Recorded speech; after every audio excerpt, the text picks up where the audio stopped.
Bom, vamos continuar o capítulo 13 de João. Esse texto que a gente vai ler vai ser do capítulo 1 até o capítulo 20, tá? Fala que Jesus lava os pés aos discípulos, tá?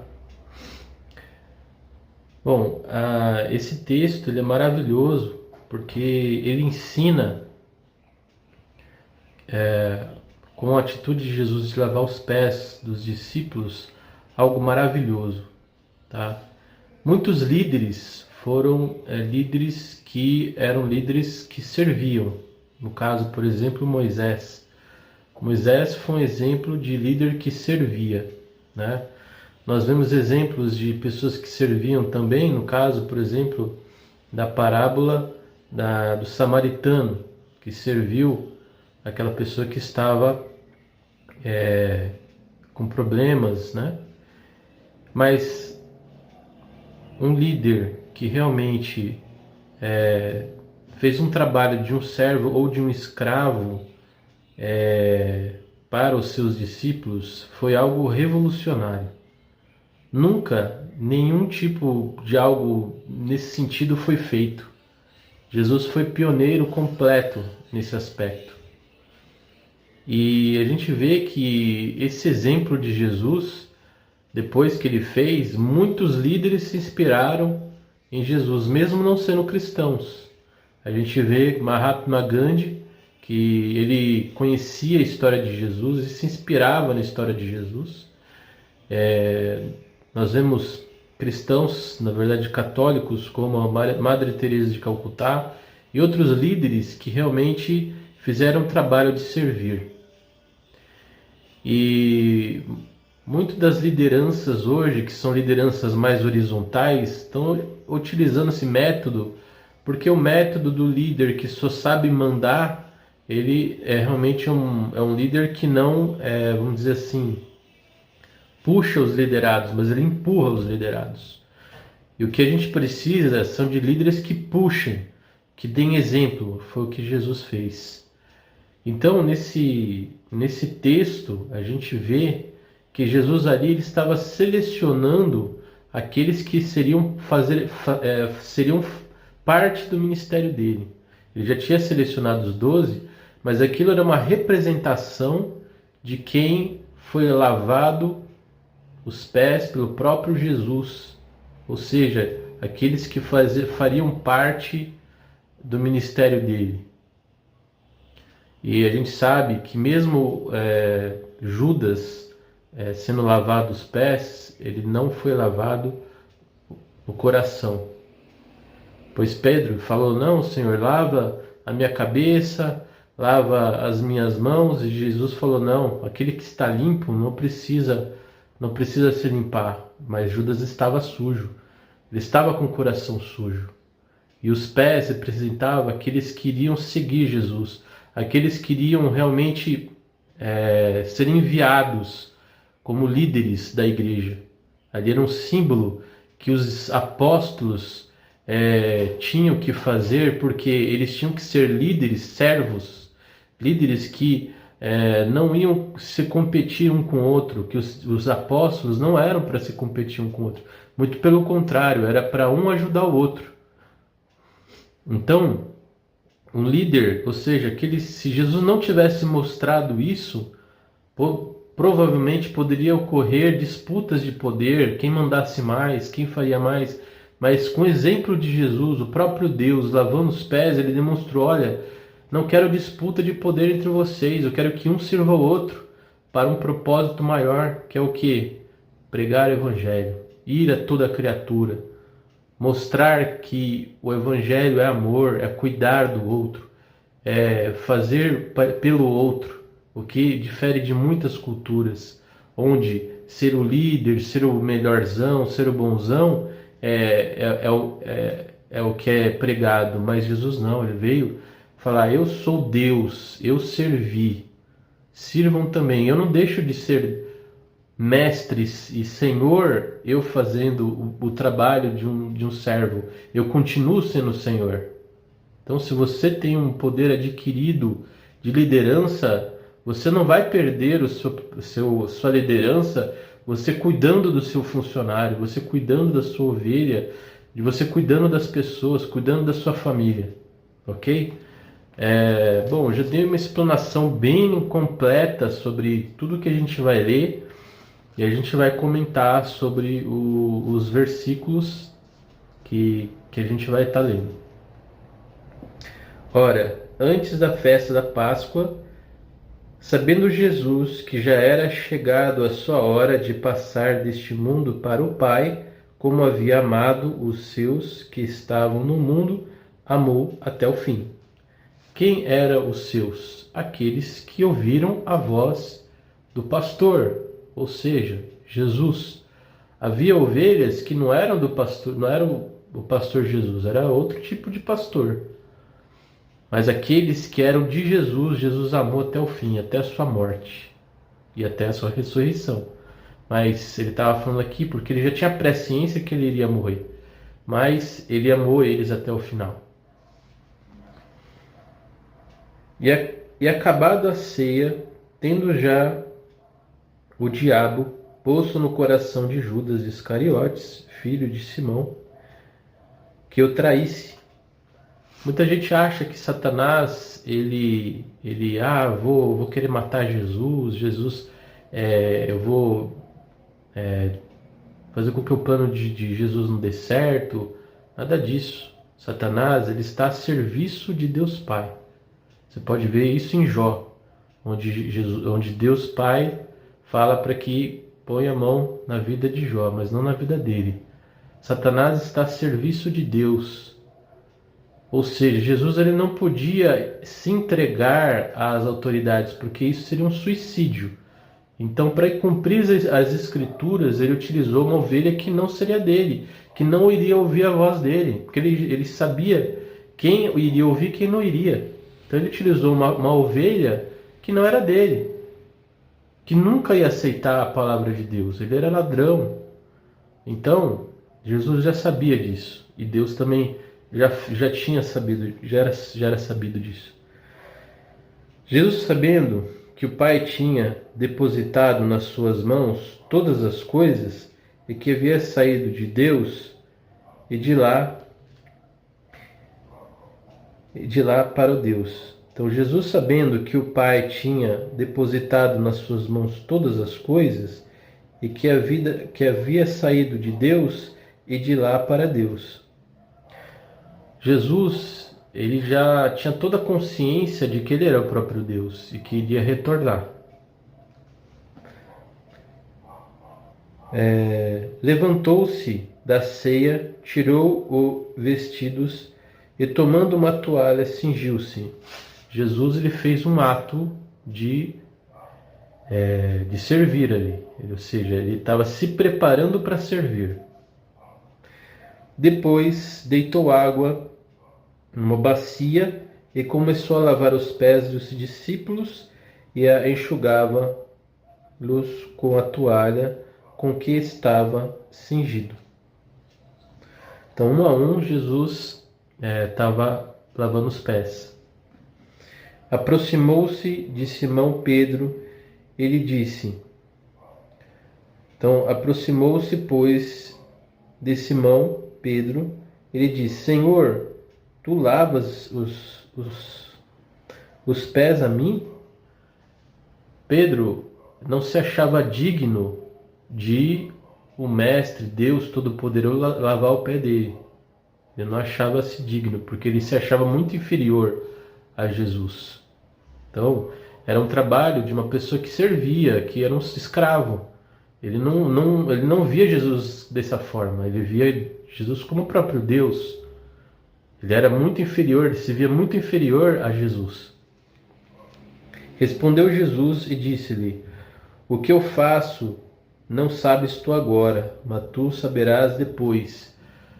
Então, Pedro, ele, num outro momento, tanto pessoal quanto espiritual, ele iria entender essa situação. Disse-lhe Pedro: Nunca me lavarás os pés, respondeu-lhe Jesus. Se eu não te lavar, não tens parte comigo.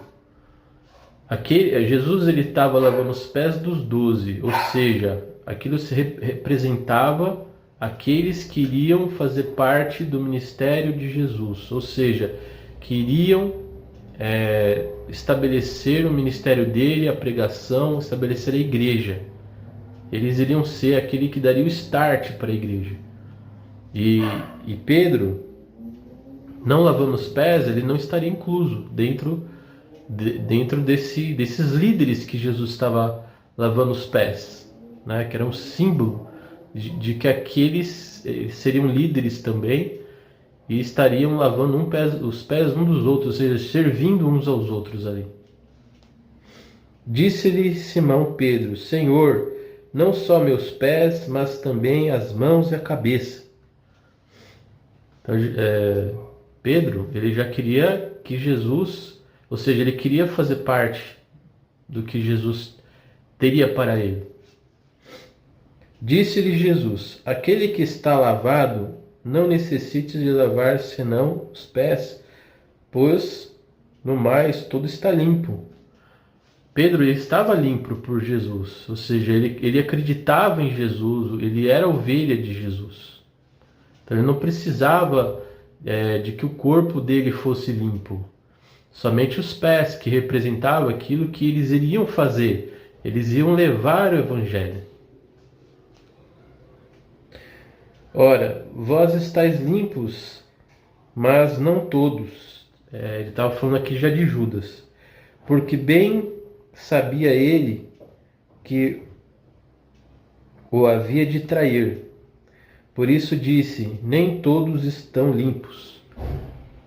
Jesus poderia até lavar o pé de Judas, mas o coração de Judas estava sujo. Ele era ladrão, ele traiu Jesus, ele não era ovelha de Jesus. Jesus poderia até lavar o pé dele, mas o coração dele estava sujo. Ele não era ovelha de Jesus. Depois que lhes lavou os pés, retomou os seus vestidos e se assentou outra vez à mesa, disse-lhes: entendeis o que vos tenho feito? Jesus já sabia que os discípulos não sabiam o que ele estava fazendo, o que representava aquilo, e ele vai explicar mais detalhadamente agora. Vós me chamais mestres e senhor, e dizeis bem, porque eu sou. Ora, se eu, senhor e mestre, vos lavei os pés, vós deveis também lavar pés uns dos outros. Jesus não queria disputa de poder entre eles, ele queria que um cuidasse do outro, para que houvesse união, para que houvesse não uma hierarquia, mas sim uma liderança que um ajudasse o outro. Porque eu vos dei o exemplo, para que como eu vos fiz, façais vós também. Jesus queria que eles seguissem o exemplo dele. Mesmo eles sendo líderes, eles servirem as ovelhas de Jesus. Servirem as pessoas que iriam se converter. Na verdade vos digo, quem não é servo maior do que o seu Senhor, nem o enviado maior do que aquele que o enviou? Ou seja, não é porque eu sou líder e me preocupo com o meu servo, ou seja, com aquele que trabalha para mim, eu não vou deixar de ser líder porque eu o ajudei. Aquilo que me foi investido de liderança, eu vou continuar líder. Mas o que vai fazer diferença é eu me preocupar com o meu empregado, eu me preocupar com as pessoas que trabalham para mim. Isso não tira a minha autoridade. Se sabeis essas coisas, bem-aventurados sois o que fizerdes. A gente vê que a liderança hoje, uma liderança mais moderna, ela é uma liderança mais horizontal, porque ela é muito mais colaborativa do que só ter uma pessoa que fica mandando os outros fazerem. Não falo de todos vós, eu bem sei os que tenho escolhido, mas para que se cumpra a Escritura: o que come o pão comigo levanta contra mim o seu calcanhar. Pelo que eu escutei dessa questão de calcanhar, significava traição. Desde agora vos digo, antes que aconteça, para que quando acontecer, acrediteis que eu sou. Ou seja, ele precisava ser traído para ele mostrar quem ele era, ou seja, Jesus, Deus, e provar tudo aquilo que ele falou, que ele era Deus. Na verdade vos digo, se alguém receber o que eu enviar, me recebe a mim, e quem me recebe a mim, recebe aquele que me enviou. Jesus iria enviar os discípulos depois da sua morte. Quem recebesse os discípulos na casa deles ou na vida deles, estaria recebendo Jesus e, por consequência, Deus Pai. Então esse texto ele é muito forte, ele é muito esclarecedor, né? Então a gente tem que ser um líder servidor, cuidador, né? Assim como um pai cuida do seu filho, você tem que ser um pai para os seus funcionários. Você tem que cuidar dos seus funcionários. Você tem que cuidar, você que é pastor, você tem que cuidar das suas ovelhas, não simplesmente dar ordens para elas, mas saber como que elas estão, saber se ela está ferida, se ela está com algum problema emocional, não ficar só cobrando ela porque ela fez ou porque ela deixou de fazer. Você tem que ser o líder que se dispõe a fazer. Então, você não vai ser menos porque você está cuidando. Muito pelo contrário. Isso não vai tirar seu título, mas vai fazer você prosperar, vai fazer você crescer, porque aquela pessoa vai ver que você, mesmo com autoridade, você cuidou dela. Então isso vai fazer com que a pessoa seja grata a você. Você pode ver muitos, por exemplo, que foram ajudados pelo Silvio Santos. Isso fez com que muitos dos funcionários fossem extremamente leais a ele. Então, a lealdade para quem é um líder é algo fundamental. Quantas pessoas que vão para uma empresa e são desleais, roubam funcionário quando saem, colocam na justiça o patrão. Então, não que isso não vai acontecer se você servir mais, você vai ter pessoas mais leais. Você vai transformar aquela pessoa em uma pessoa que realmente vai te ajudar quando você também precisar. Né? Então Jesus ensinou algo surpreendente em termos de liderança, em termos do ministério dele, em termos do que ele tinha que fazer na terra. Ele precisava de alguém que não era ovelha dele, que já sabia que não ia acreditar nele, para que ele fosse entregue, porque ele não podia se entregar. Isso seria suicídio. Suicídio é contra Deus. Deus é contra, porque ninguém pode tirar a sua vida. Só Deus. Deus é que pode tirar a vida. Ele tem o controle de tudo. Então, é isso que eu queria passar para vocês. Espero ter contribuído com o crescimento espiritual de vocês. E deixe seu comentário aqui. O que você acha do que foi falado sobre a liderança de Jesus, sobre essa questão do ministério envolvendo os discípulos, a questão de lavar os pés, que representava aqueles que fariam parte, daqueles que iriam levar a liderança para a igreja. Então comenta aqui embaixo o que você achou, o que isso trouxe para a sua vida, se mudou alguma coisa, se você observou alguma coisa que você não tinha observado. Deixe nos comentários, curta, para que esse vídeo possa estar sendo propagado para mais pessoas, porque a gente tem feito os vídeos e tem chegado a 50, então a gente quer chegar aí a 1.000, 2.000, a gente quer chegar para muitas pessoas. E isso só ocorre se você se inscreve no canal, se você curte e se você comenta. Então faz essas 3 coisas, que isso você não vai estar ajudando a mim, vai estar ajudando o reino de Deus, tá ok? Então muito obrigado e a gente se vê na continuação do capítulo 13 no próximo vídeo.